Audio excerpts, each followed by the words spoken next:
Bonjour à tous et bienvenue dans ce rendez-vous de l'information. Au sommaire, samedi 8 mai 2021 a eu lieu à Dabakala la pose de la première pierre de la cité d'accueil Notre-Dame des Pauvres. Ce projet qui a pour but de valoriser le patrimoine en servant de cadre d'hébergement et de loisirs accueillera tout type de personnes.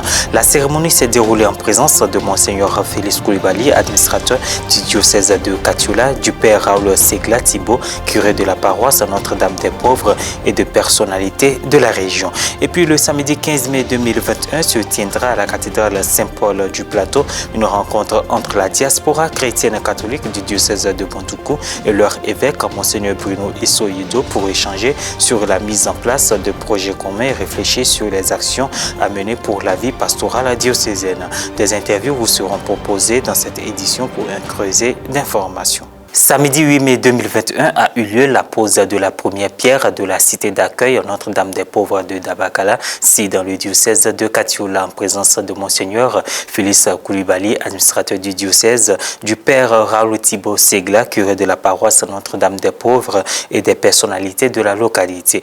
La cité comprendra des logements, des salles et des aires de jeu au bénéfice de toute la communauté. Commentaire Roxane Enou. Cortège, fanfare, c'est à l'entrée de la ville de Dabakala qu'a débuté la grande procession qui a marqué la cérémonie de la pose de première pierre de la cité d'accueil Notre-Dame des Pauvres et a eu pour point de chute le site qui l'abritera. Cette cérémonie marquant officiellement le début de la construction du nouvel édifice s'est déroulée en présence de Monseigneur Félix Koulibaly, administrateur diocésain de Katiula, Père Raoul Thibault Segla, curé de la paroisse Notre-Dame des Pauvres et des personnalités de la région. C'est une cité avec des logements, des salles et des aires de jeu qui accueillera toute communauté désireuse d'y séjourner. La pose de première pierre du centre d'accueil Notre-Dame des Pauvres de Dabakala, combinée du rite de bénédiction, s'est faite devant un parterre de fidèles laïcs qui n'a pas voulu se faire raconter l'événement, dont la présence de la famille Billon. Soulignons qu'au lendemain de cette cérémonie, les 27 années d'existence de la paroisse Notre-Dame des Pauvres, suivies de l'inauguration de son sanctuaire, ont été célébrées.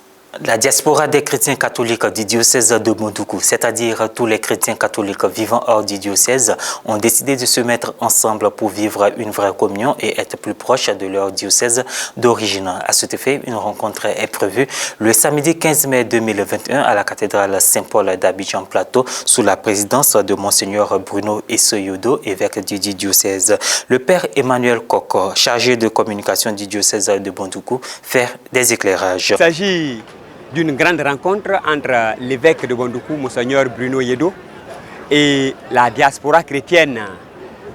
Quand nous parlons de diaspora chrétienne, il s'agit de tous les chrétiens catholiques originaires du diocèse de Bondoukou. Mais cette rencontre, de façon plus particulière, concerne ceux d'Abidjan et des autres villes de la Côte d'Ivoire autour de l'évêque, en vue de, on pourrait dire, avec l'évêque, mettre en place des idées, accorder les violons et faire en sorte que cette coordination qui a été mise en place depuis novembre 2020, c'est-à-dire depuis la nomination des premiers responsables prêtres pour suivre cette équipe-là, que toute cette équipe puisse se mettre en place pour travailler en vue d'être utile au diocèse de Bondoukou. Monseigneur va rencontrer donc tous les chrétiens qui vont venir de toutes les communes de la ville de Bondoukou et de la ville d'Abidjan, en vue d'échanger d'abord avec eux. Donc il va échanger avec eux. Avant l'échange, l'équipe, la coordination diocésaine donc, de la diaspora aura son mot à dire, aura souhaité la bienvenue à son Excellence et à lui présenter son équipe, l'équipe de gestion, l'équipe dirigeante de l'association, si on peut s'exprimer ainsi, mais en réalité il s'agit d'une coordination.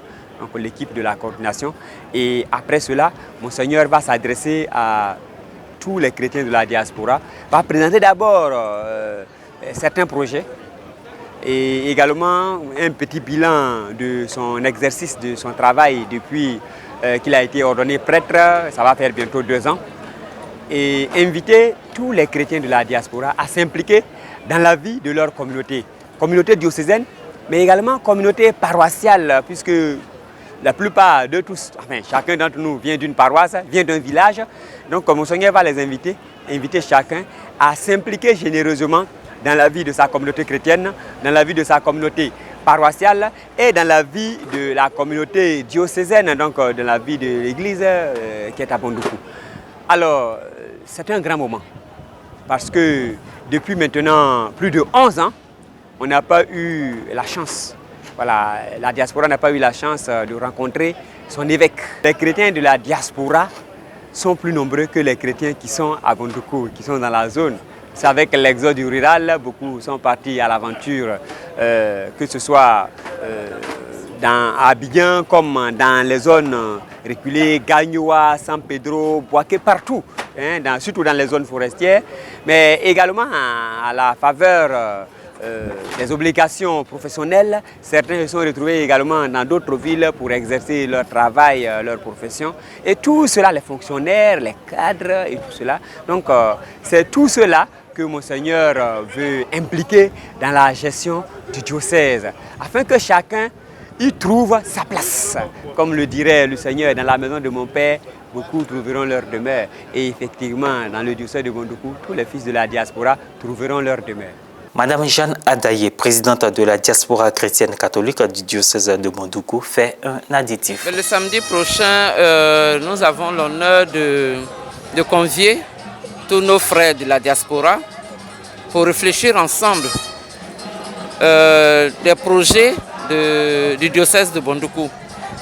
Vous n'êtes pas sans ignorer que Bondoukou est environ 380 km d'Abidjan et que là-bas, la ville de Bondoukou, il y a la majorité musulmane et nous qui devrions servir, qui devrions aider notre église, la plupart, ça veut dire les fonctionnaires sont tous à Abidjan. Donc on a réfléchi, on s'est dit qu'il fallait qu'on se retrouve pour créer des activités, des tracés, des axes pour pouvoir aider nos prêtres. Mais si la majorité est à Abidjan, il faudrait qu'on trouve un espace pour pouvoir mettre des projets et beaucoup de projets régénératrices de fonds pour pouvoir aider donc nos prêtres. Pour mettre fin à cette édition, au lendemain de la signature d'un nouveau contrat avec Pfizer, l'Union européenne a pris ses distances avec le vaccin AstraZeneca. Le dimanche 9 mai 2021, au cours d'une interview, le commissaire européen Thierry Breton a laissé planer le doute sur le renouvellement du contrat de fourniture de vaccins Covid-19 avec AstraZeneca pour la période qui suivra le mois de juin. Plus de détails avec Rossane Enou. Nous n'avons pas renouvelé le contrat avec AstraZeneca après le mois de juin. On verra, on regarde à ce qui se passe, a déclaré Thierry Breton, le commissaire européen chargé du marché intérieur, interrogé par des organes de presse français. Relancé par ses intervieweurs pour savoir si le non-renouvellement actuel signifiait une fin de non-recevoir définitive pour le vaccin AstraZeneca, le commissaire Breton a laissé planer le doute. Ce n'est pas encore fait. Attendez, on a commencé les renouvellements de contrats avec Pfizer-BioNTech, mais on en aura d'autres. On a commencé avec Pfizer parce qu'on est en train de travailler sur la deuxième phase, les vaccins de deuxième génération, a-t-il affirmé. Ursula von der Leyen, présidente de la Commission européenne, a annoncé samedi dernier un nouveau contrat pour acheter jusqu'à 1,8 milliard de doses de vaccins contre le Covid à BioNTech puis Pfizer. L'Union européenne mise désormais ouvertement sur les vaccins